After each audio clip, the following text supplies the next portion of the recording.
Fisiología del ciclo hormonal femenino. El ciclo hormonal femenino es un proceso fisiológico complejo y altamente regulado que permite la reproducción y refleja el estado de salud general de la mujer. Este ciclo, que tiene una duración promedio de 28 días, involucra una interacción precisa entre el sistema nervioso central, las glándulas endocrinas y los órganos reproductivos. A lo largo de este proceso se presentan cambios cíclicos tanto hormonales como anatómicos, que preparan al organismo para una posible fecundación y embarazo. Comprender las fases del ciclo, las hormonas implicadas, los cambios endometriales y los mecanismos de regulación es fundamental para interpretar la salud ginecológica y endocrina, así como para identificar patologías comunes como el síndrome de ovario poliquístico o los ciclos anovulatorios. Fases del ciclo. La fase folicular comienza el primer día de la menstruación y finaliza con la ovulación. Durante este periodo, varios folículos ováricos comienzan a madurar bajo la influencia de la hormona folículo estimulante, producida por la glándula pituitaria. Uno de estos folículos se convierte en el folículo dominante, que continúa su desarrollo y secreta estrógenos. El aumento de estrógenos estimula el crecimiento del endometrio y prepara el útero para la posible implantación. Esta fase generalmente dura entre 12 y 14 días en un ciclo de 28 días. Mientras que la ovulación es el proceso en el cual el folículo dominante libera un óvulo maduro. Este evento es desencadenado por un aumento repentino en los niveles de la hormona luteinizante, conocido como oleada de LH. La ovulación suele ocurrir alrededor del día 14 en un ciclo menstrual de 28 días, aunque puede variar según la duración del ciclo de cada mujer. Una vez liberado, el óvulo es captado por las trompas de falopio, donde puede ser fecundado por un espermatozoide. Después de la ovulación, el folículo roto se transforma en una estructura llamada cuerpo lúteo, que secreta progesterona y estrógenos. La progesterona es esencial para preparar el endometrio para la posible implantación de un óvulo fecundado. Si no ocurre la fecundación, el cuerpo lúteo se degenera, disminuyendo los niveles de progesterona y estrógenos, lo que provoca la menstruación y el inicio de un nuevo ciclo. Esta fase suele durar entre 12 y 14 días. Estas tres fases trabajan en conjunto para preparar el cuerpo para una posible implantación y embarazo, regulando la maduración de los óvulos, la liberación del óvulo maduro y la preparación del útero para la implantación. Hormonas clave. Imaginemos por un momento que el ciclo hormonal femenino es como una gran orquesta sinfónica. Cada hormona sería un músico con su propio instrumento, entrando en escena justo a tiempo para que la melodía fluya perfectamente. En esta sinfonía participan 4 protagonistas clave: los estrógenos, la progesterona, la FSH y la LH. Y aunque cada una tiene su momento estelar, todas trabajan juntas para que el ciclo menstrual ocurra de manera coordinada. Principalmente vamos a tener a los estrógenos.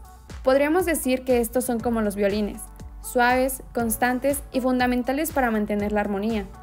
Estas hormonas, que se producen principalmente en los ovarios, tienen la tarea de preparar el endometrio, la cual es una capa interna del útero, para un posible embarazo. Pero no solo eso, durante la pubertad también son responsables de muchos de los cambios físicos que definen las características sexuales femeninas. A medida que avanza el ciclo, un folículo ovárico va madurando y produce cada vez más estrógenos. Cuando esos niveles alcanzan un punto máximo, envían una señal clara al cuerpo, la cual indica que es momento de liberar LH, y con eso ocurre la ovulación. Después de que ocurre la ovulación, el cuerpo cambia de ritmo y aparece la progesterona. Esta hormona es como la directora de la orquesta, no hace mucho ruido, pero asegura que todo esté listo por si llega un embarazo.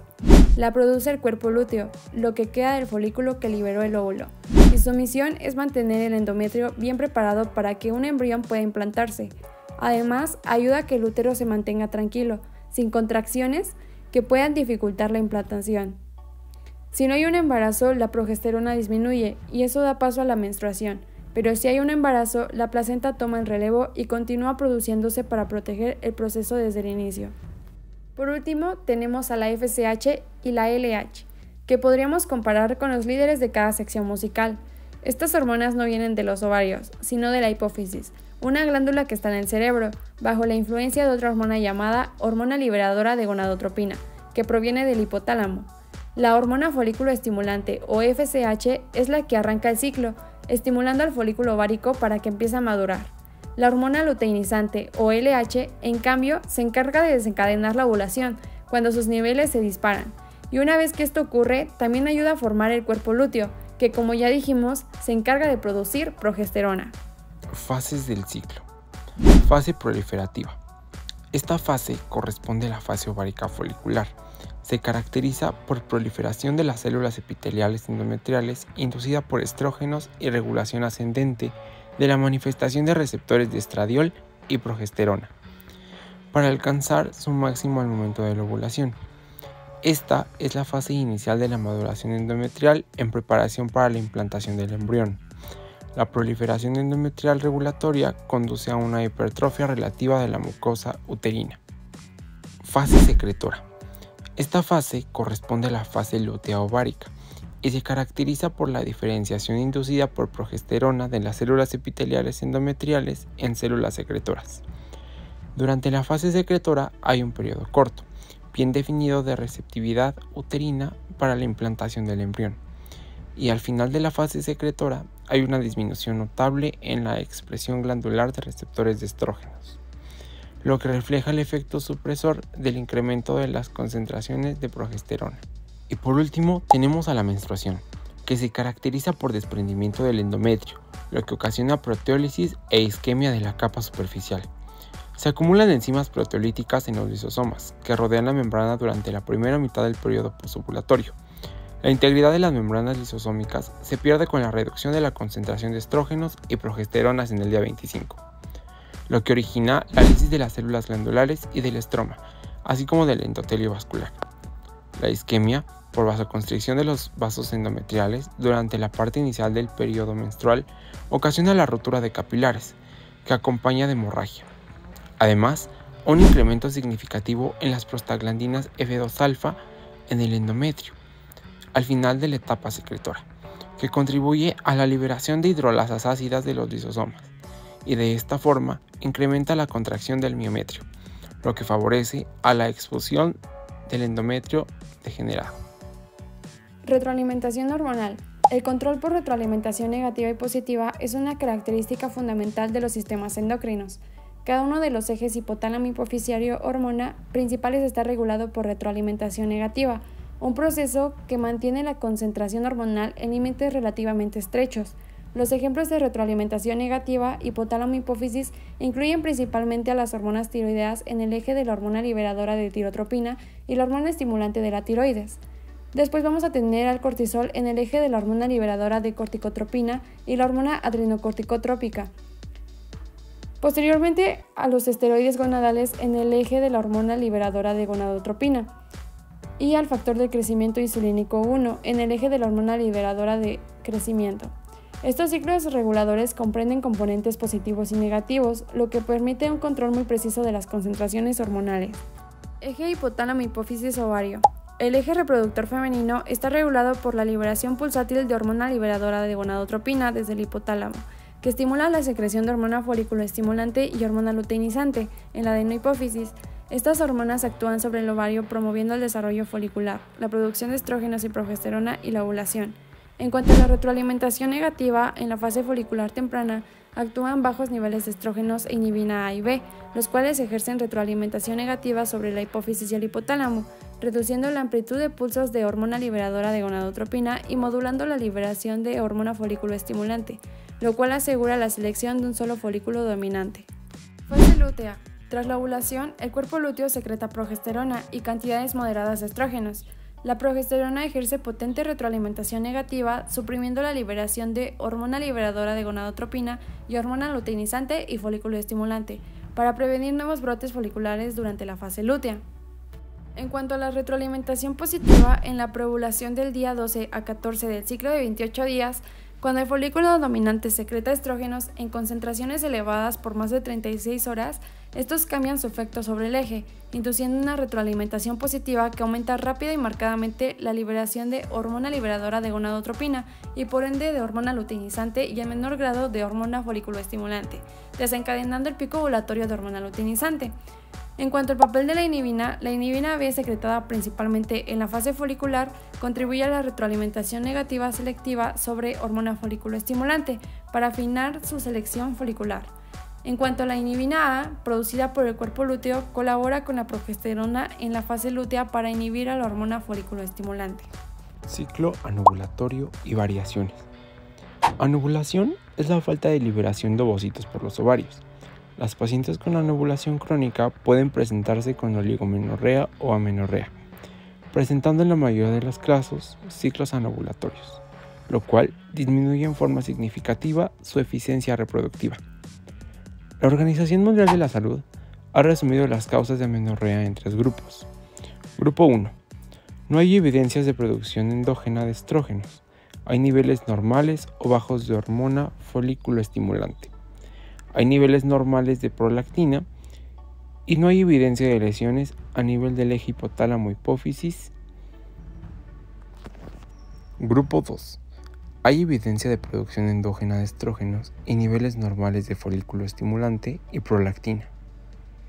Grupo 3.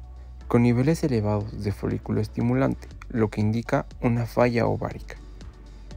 Si bien la lista de las causas potenciales de amenorrea y o anovulación crónica es extremadamente larga, en la mayoría de los casos se debe a 6 condiciones especiales. 1. Amenorreas hipotalámicas. 2. Anovulación hipotalámica funcional. 3. Síndrome de ovario poliquístico. 4. Hiperprolactinemia. 5. Alteraciones tiroideas. Y 6. Falla ovárica prematura. La disfunción ovárica se puede clasificar fácilmente en la práctica clínica diaria mediante la evaluación de los niveles séricos de gonadotropina y estrógeno en sangre periférica. Este enfoque conciso, conocido como la clasificación de la anovulación de la Organización Mundial de la Salud, fue desarrollado originalmente por Insler y sus colegas. En el grupo 1 podemos encontrar la insuficiencia hipotálamo-hipofisiaria. En esta categoría se incluyen afecciones como la amenorrea hipotalámica. Normalmente, las mujeres presentan amenorrea ya sea primaria por el síndrome de Kallmann o secundaria por anorexia nerviosa. Aproximadamente el 10% de las mujeres con trastornos de la ovulación presentan un trastorno de la ovulación del grado 1. En el grupo 2 podemos encontrar la disfunción del eje hipotálamo-hipofisiario ovárico. En esta categoría se incluyen afecciones como el síndrome de ovario poliquístico y la amenorrea hiperprolactinémica. Alrededor del 85% de las mujeres con trastornos de la ovulación presentan un trastorno de ovulación del grupo 2. Si bien los niveles de hormona folículo estimulante y estrógeno tienden a ser normales, los niveles de hormona luteinizante pueden estar elevados por encima del rango normal, al igual que los niveles de andrógenos. Esto se observa más comúnmente en el síndrome de ovario poliquístico. En el grupo 3 encontramos la insuficiencia ovárica. En mujeres en edad reproductiva también se les conoce comúnmente como insuficiencia ovárica primaria. Pueden ser autoinmunes e iatrogénicas, tras la radioterapia o la quimioterapia. Alrededor del 5% de las mujeres con trastorno de la ovulación presentan un trastorno de la ovulación del grupo 3. Aplicaciones clínicas, diagnóstico y seguimiento de la fertilidad. El ciclo menstrual normal es esencial para la concepción ya que regula la ovulación y la preparación del endometrio para la implantación.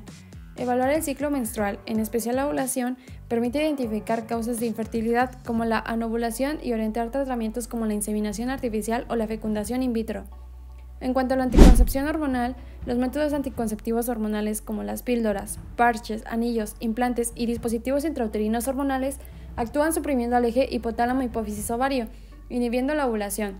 Comprender la fase del ciclo en la que se encuentra la paciente permite anticipar su fertilidad y seleccionar el método anticonceptivo más adecuado. Endometriosis. La endometriosis es una enfermedad en la que el tejido endometrial se encuentra fuera de la cavidad uterina, principalmente en la pelvis, aunque puede aparecer en localizaciones atípicas como en la pared abdominal o la cavidad torácica. La etiología no está completamente establecida, pero la teoría más aceptada es la de la menstruación retrógrada, donde el tejido menstrual refluido se implanta en otras estructuras pélvicas. Alteraciones hormonales del eje hipotálamo-hipófisis-ovario, como una fase folicular prolongada y cambios en la secreción de la hormona luteinizante, también podrían contribuir a su desarrollo. Las pacientes con endometriosis suelen estar en edad fértil y muchas son asintomáticas. Cuando hay síntomas, estos pueden ser variables e impredecibles. Los signos y síntomas más frecuentes incluyen esterilidad o infertilidad, dolor abdominopélvico crónico mayor a 6 meses, dismenorrea presente hasta en el 80% de los casos, con dolor que inicia antes de la menstruación y afecta la calidad de vida, y dispareunia profunda, alrededor del 30%, especialmente durante la menstruación, indicativa de endometriosis infiltrante. Dolor en la parte baja del abdomen o espalda, cíclico o persistente, sangrado menstrual abundante o irregular, sangrado poscoital y presencia de masas ováricas. Estas manifestaciones clínicas requieren un enfoque diagnóstico integral y en muchos casos están relacionadas con la disfunción del ciclo hormonal. El síndrome de ovario poliquístico es un trastorno heterogéneo que se define mediante diversos criterios, entre los que se incluye el hiperandrogenismo clínico o bioquímico, la disfunción ovulatoria y la morfología ovárica poliquística. El síndrome de ovario poliquístico se relaciona con alteraciones en el eje hipotálamo-hipófisis-ovario que generan hiperandrogenismo, paro en el desarrollo folicular, morfología ovárica poliquística y disfunción ovulatoria. A nivel hipotalámico, hay resistencia a la retroalimentación negativa de la progesterona, lo que provoca una hipersecreción de hormona liberadora de gonadotropina y por consecuencia un aumento en la hormona luteinizante y una disminución relativa de la hormona folículo estimulante. La hormona luteinizante alarmada estimula la producción de andrógenos por las células de la teca ovárica, principal causa del hiperandrogenismo en el síndrome de ovario poliquístico. Un defecto intrínseco al síndrome de ovario poliquístico, altos niveles de la hormona antimulleriana que disminuyen la sensibilidad folicular a la hormona folículo estimulante e inhiben la conversión de andrógenos a estrógenos por inhibición de la aromatasa, exacerbando el hiperandrogenismo. El ciclo hormonal femenino es una muestra extraordinaria de la coordinación entre sistemas en el cuerpo humano. Su comprensión no solo es esencial en el campo de la medicina y de la biología, sino que también nos permite valorar la complejidad del organismo femenino y su capacidad para adaptarse y responder a distintos estímulos.